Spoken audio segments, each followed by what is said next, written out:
So coming back to our employee engagement model, we see that engagement is the result of several outcomes: loyalty, satisfaction, involvement, alignment. The report itself is able to pull back the layers to actually understand what drives these. And taking a look specifically at my leader, we see that team management, managing performance, a respectful leader, and fostering innovation have the most impact on shaping the employee's perspective on their immediate leader and the person that they report to.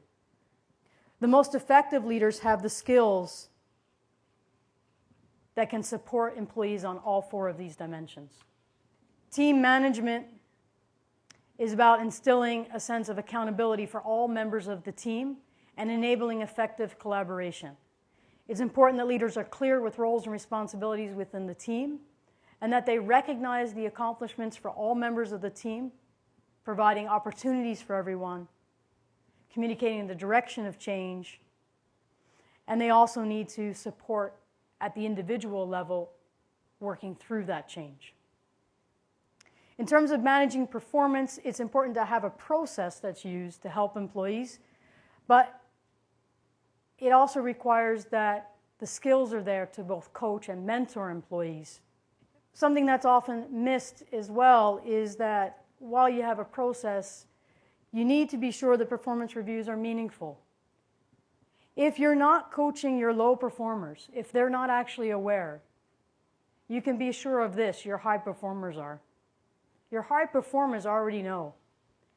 And you have a risk there of twofold, because if your low performers aren't aware, it's a surprise when things don't work out. But you may also lose high performers before you get to that place, because they'll be frustrated that they're held to a different standard, or that they feel they have to carry a different workload. So it's important that managers understand those dynamics. And then respect. Leaders need to be self-aware that they're also impacted by change, and that if they're not honest to a certain degree of that impact on them, that the way they communicate may effuse that, and employees may pick up a hidden message or feel that there's a hidden message. As employees move from super task managers to team managers and then on to leaders, they need to be coached about how to shift their focus from the internal to the outward. It's something that's often missed because we promote our top performers, but as we move them into those management positions, we need to support them with those skills.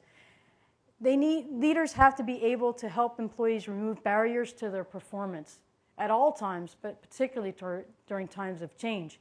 These are not easy skills to acquire.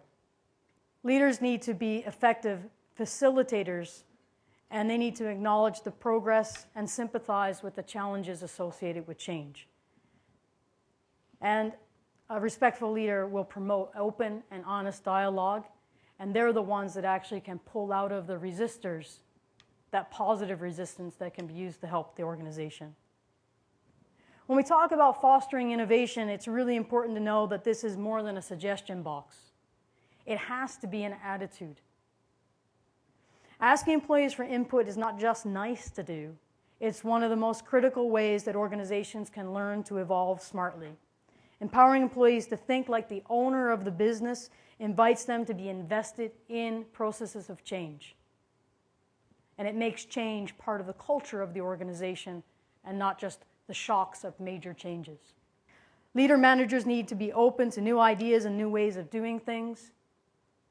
Not everything can be done. They need to explain that, but they also need to be open to maybe piloting some ideas so that the teams can learn about why change is good in some cases and where change doesn't make sense in other cases. So teaching these things to teams is also a valuable part of the whole process.